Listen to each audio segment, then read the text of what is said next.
all my residents of the UT of Puducherry. I appealed to you earlier, a few days back, and I've come back to you again. I've come back to you again because this morning data that has come to me is really very scary. 50 cases, and we already have at the moment, as I speak to you, ladies and gentlemen, and dear children, and the seniors in your family, it is touching 200 active cases. It is a scare, and our health facilities have to be adequately ramped up to tackle this. But you must not forget that it is a public health emergency and not a mere law and order issue.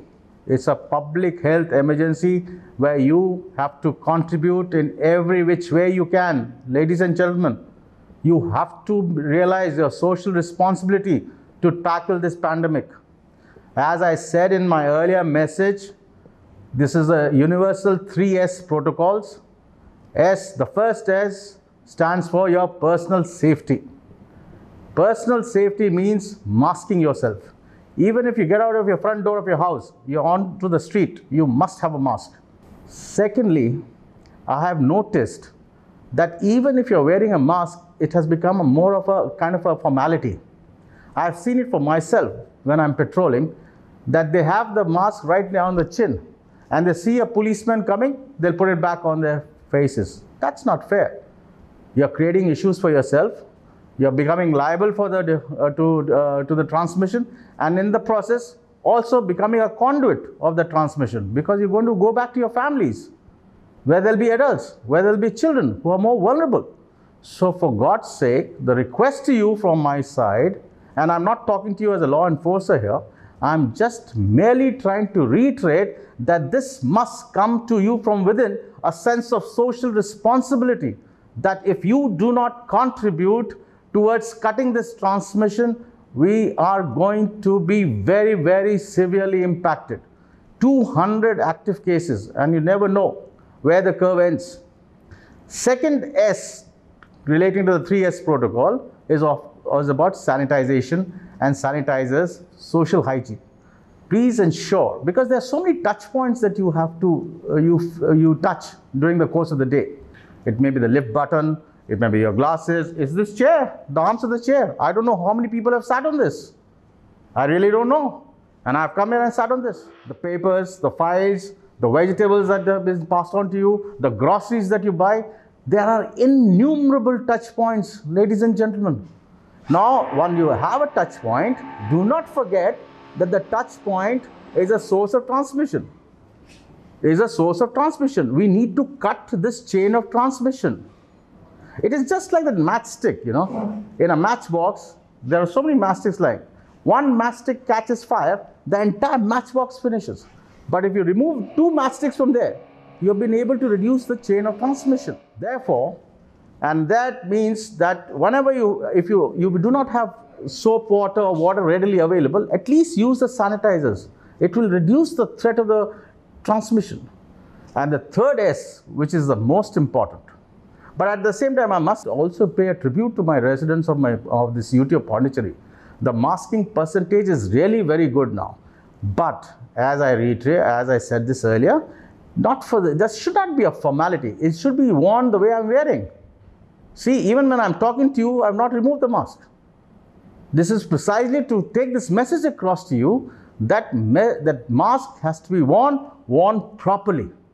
The nose is covered, and there's no threat of intrusion. There's no threat of introduction of any foreign material, and there's no threat of a droplet getting out of me. So, and the third S, as you know, ladies and gentlemen, all of you are very cerebral, very literate. You know that we do not have a vaccine as yet. Although globally and within the country, there's so much of effort being made by our doctors and chemists and all over, and the pharmacists. There's so much of effort going into it to create that vaccine, which could possibly be a cure to this dreaded coronavirus. But so long as we don't, and I'm very hopeful that it will come. Smallpox has been eradicated. Most of the things have been eradicated, but it takes time. It has to follow protocols. But till such time, you need to practice social distancing. That is the only vaccine available to you. And social distancing is nothing but but maintaining physical distances, as the Honorable Prime Minister and our Honorable LG and Honorable CM have been insisting. It's basically keeping that 2 meters in mind wherever you go out. 2 meters, that's it. It's a mathematical model. 4 square meter area around yourself in your ecosystem. Maintain that. And also have the gumption to tell your colleagues, to tell your people, probably strangers, but you need to point it out to them, sir, you're violating social distancing norms. Be that carrier, be that message spreader from our side. You owe it to yourself, you owe it to the society, you owe it to the community.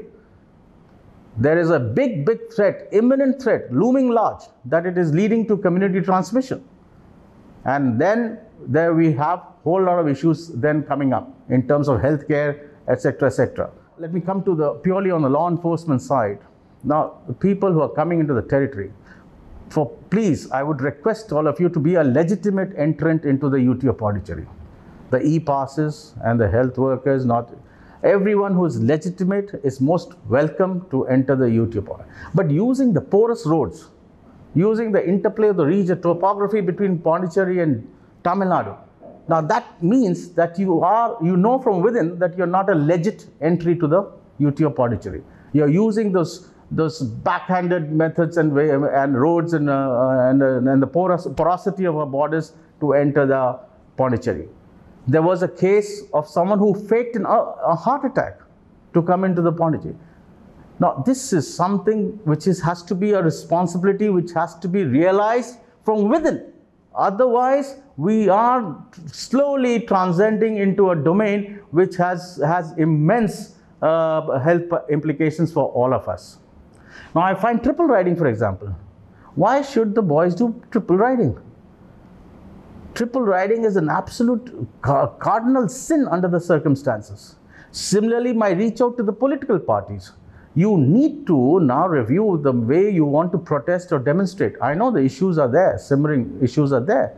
But if you are coming out with your party cadres in hundreds and 200s, and in spaces where we don't have space in Pondicherry, obviously social distancing cannot be maintained.